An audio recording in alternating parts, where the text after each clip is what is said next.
there's another essential triangle, and then we can put these triangles together into a big picture. Okay, the triangle is the one where you have V naught, V bar, and VF.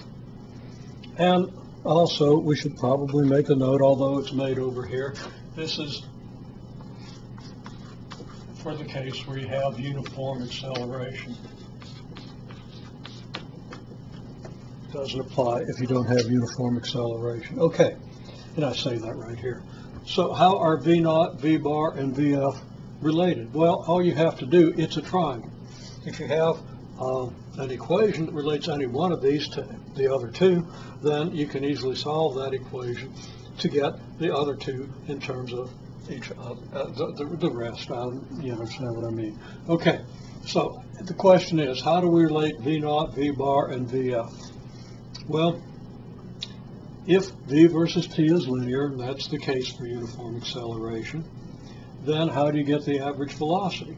Well, the first answer I got in class was you subtract V naught from VF and divide by 2. Well, no, that's close, but it's not what you want to do, and you're not thinking, if you think that way, you're not thinking of why it's true. You subtract V naught from VF if you're trying to find average acceleration, because average acceleration involves the change in velocity, and VF minus V naught is the change in velocity.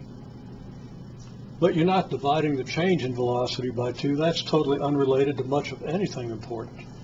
Okay? You're trying to find the average velocity, and you know the two velocities of which this should be the average. Because if this graph is linear, the average velocity should be the average of the initial and final velocities. Okay? You average two numbers by adding them and dividing by 2. Another way of thinking about it is you have an initial velocity, you have a final velocity. The average velocity is halfway in between. How do you get the number halfway between two numbers? You don't get that by subtracting the numbers and dividing by 2. You get that by adding the numbers and dividing by 2, as you know perfectly well.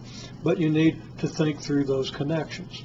And also, you're going to make mistakes, okay? But you have to be able to identify when you've made a mistake and correct it. In the documents, you're given solutions. After you're asked to do the solution, you're given a solution.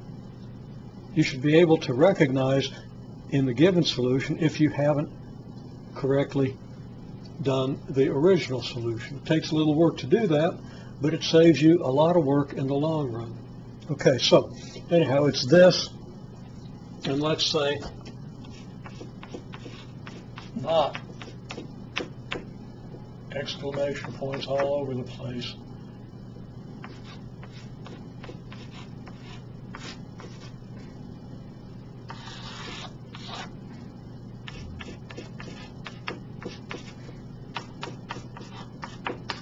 Never. You never see that expression. But it looks so similar to VF minus V naught over delta T that if all you're doing is memorizing formulas, it's going to be very easy to get those things confused. If you go back to definitions and meanings, okay, there are 3 meanings here, 3 definitions. Definition, well, actually 4. Definition of rate of change, which you use to get the definition of velocity and the definition of acceleration, and the fact that if V versus T is linear, then the average velocity is halfway between the initial and the final. Those are the 4 things you need. Those are the only 4 things you need to develop the entire theory of uniformly accelerated motion. Okay, not that I necessarily expect you to be able to develop the entire theory that way, but you should be able to develop most of it. A couple of steps that are a little bit more algebraic than I can expect of everybody. Okay, but most of the steps are very simple. Okay, so this holds by this relationship, and of course if we want VF, that's easy to solve this equation. Okay, we multiply both sides by 2, we get 2V bar equals VF plus V naught. Then if we want VF, we just subtract V naught from both sides, we get 2V bar minus V naught. And if we want V naught, we subtract VF from both sides, 2V bar minus VF.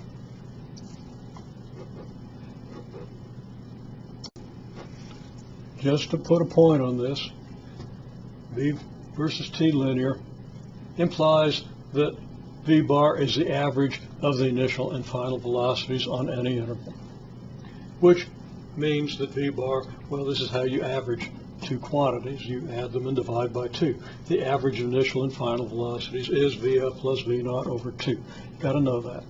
V bar is halfway between V naught and VF. You should understand that the average of two numbers is halfway between the two, and that you don't get the average by subtracting.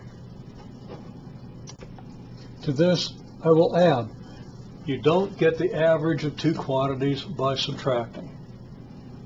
To get the average of two quantities, you add those two quantities and divide by 2.